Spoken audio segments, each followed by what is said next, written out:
Today, we're going to be talking about our first apartments here in Japan.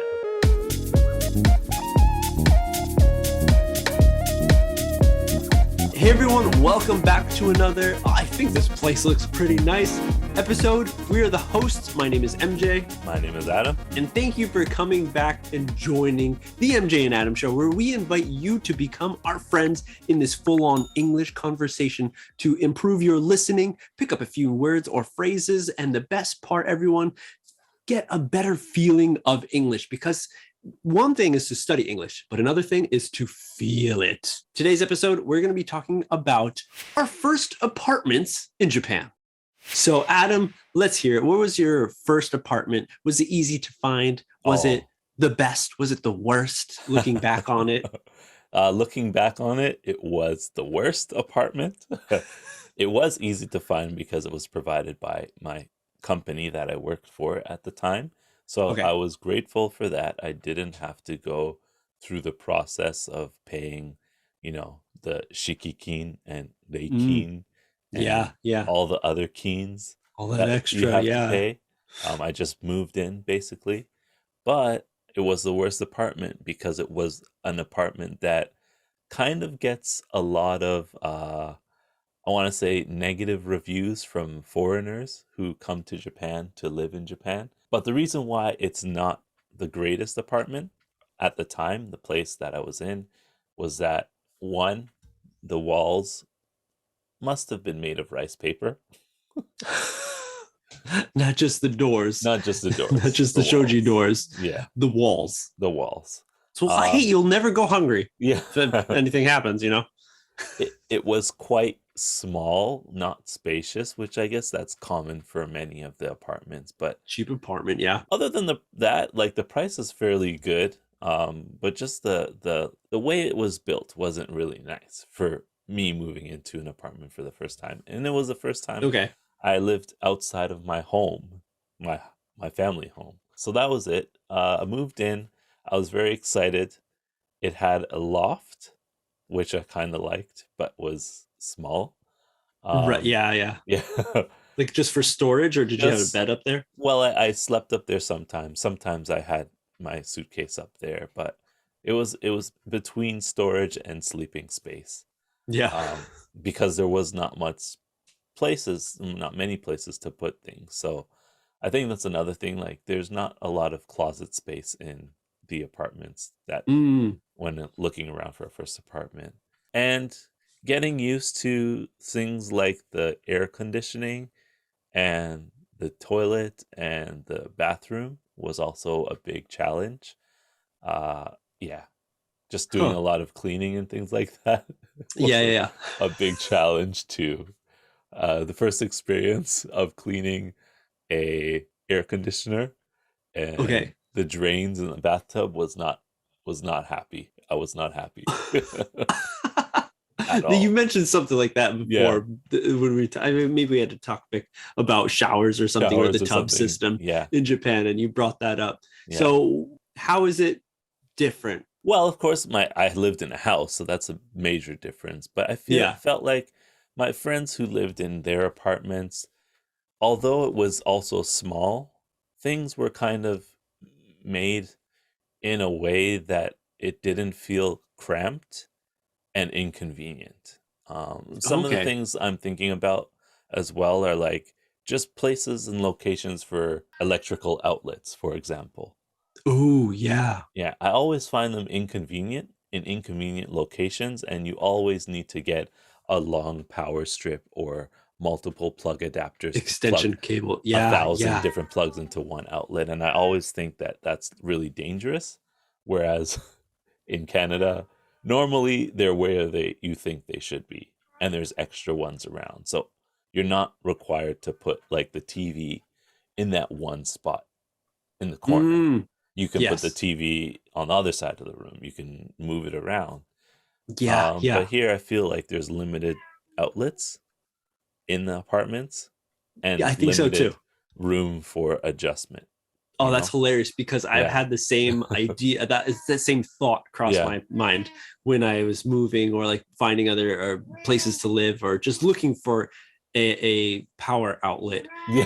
where I am, like in my room, like, Right. okay, like, yeah, I'm gonna go here, I'm gonna try to like vacuum or something and be like, where's the outlet? It's like, it's all over there or something. And I think this is something that a lot of people deal with when they have their first apartment, not just us, but any other person living in Japan, a Japanese citizen, when they go into maybe from their small, in some cases, countryside, then moving into a bigger city. Yeah.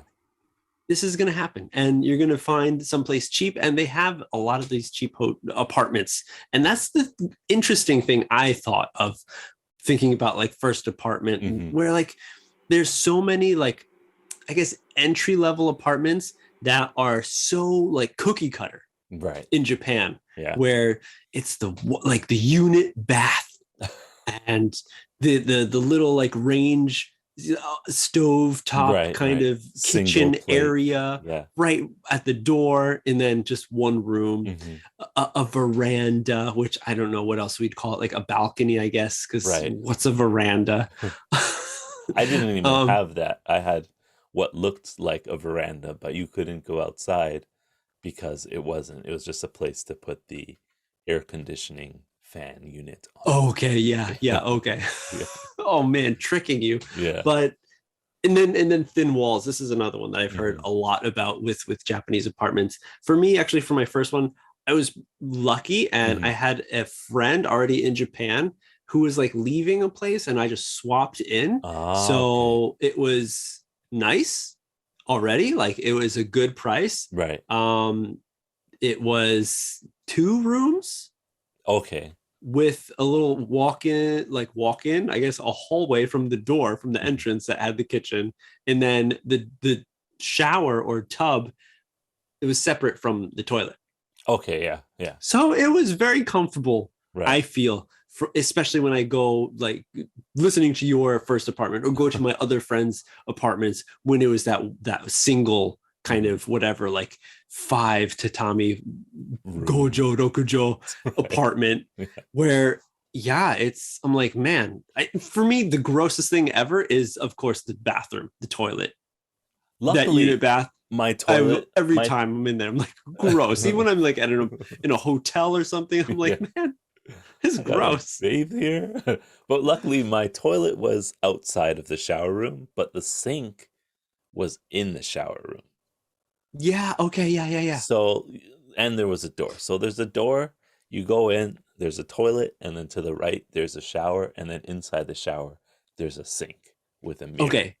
So that was good. The bad thing was that when I wanted to brush my teeth, if I had a shower, I'd have to go in the shower room. The floor is all wet. And then, like, I'm brushing my teeth from the outside of the leaning in. So that was one of the inconveniences. Yes.